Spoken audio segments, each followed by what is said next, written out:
Okay, what's happening, everybody? I wanted to take the time out to let you know that I got my Hex all back together and took her out yesterday for her first maiden flight. She flew really okay, but not as good as what I thought she would. Not for spending $299 on a new V2, because what she was doing is she was oscillating a lot. She just kept sitting here when I brought it into a hover, and she would oscillate and oscillate and oscillate. And I tried everything, changing the gain settings and everything, trying to figure out what was making her oscillate like that. Because and I checked all the motors. We checked everything. And because my friend, he's sitting right next to me flying his Phantom in the same wind that I'm flying in, and his Phantom was just rock steady. It didn't budge, it didn't move in any direction.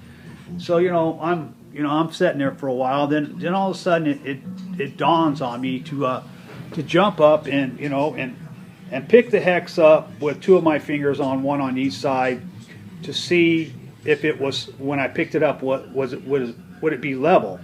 And well, to my amazement, it was nowhere near level. She was just majorly nose heavy. The quad just wanted to bam. It just, as soon as I picked it up at its pivots points, it just slammed down because it was way too nose heavy. Because I had the gimbal, the way I had it set up, this is a brand new setup I have here. The gimbal was out here because I wanted the video to stay, not to pick up the arms or the props in the videos that I would be taking. And so it was just way nose heavy. And so I got home today and I tore everything off of it and redid the whole landing gear on it. And I put the gimbal on some sliders here. I don't know if you can see that very well, but this gimbal will now slide backwards and forwards, and so will this battery. This battery will also slide backwards and forwards.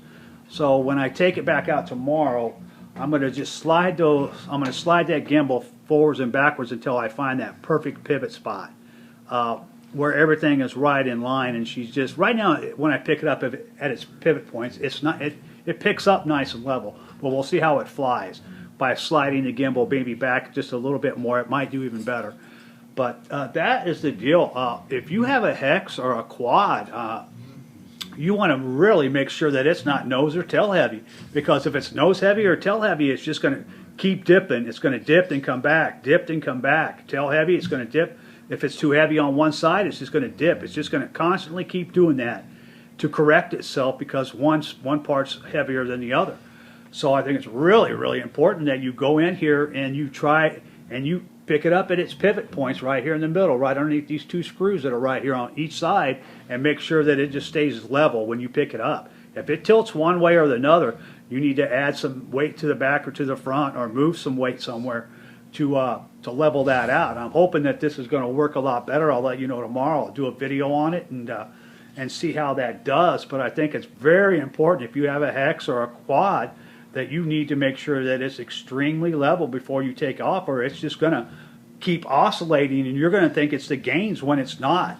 It's either nose heavy or it's tail heavy, or it's one side's heavier than the other. I didn't even think about that before until yesterday to even check that. So I don't know if most people might. I mean, I never thought about it, but if you did, you're way ahead of me. But I've thought about it now, and I've set everything up so the battery pack is right smack dab in the middle of the quad, and the gimbal's just a little bit forward. But I'm making up for a little bit of weight with this battery pack that I put back here to run my FPV. And I did set the FPV up a little different this time than last time. So now this is the back of the quad. So when it's flying away from me, my signal will always be hitting that. And when it's coming back towards me, when it's flying back towards me, that signal will always be right there. So I'm going to try that and see if I like that. It looks, it seems to me that it would be a little better.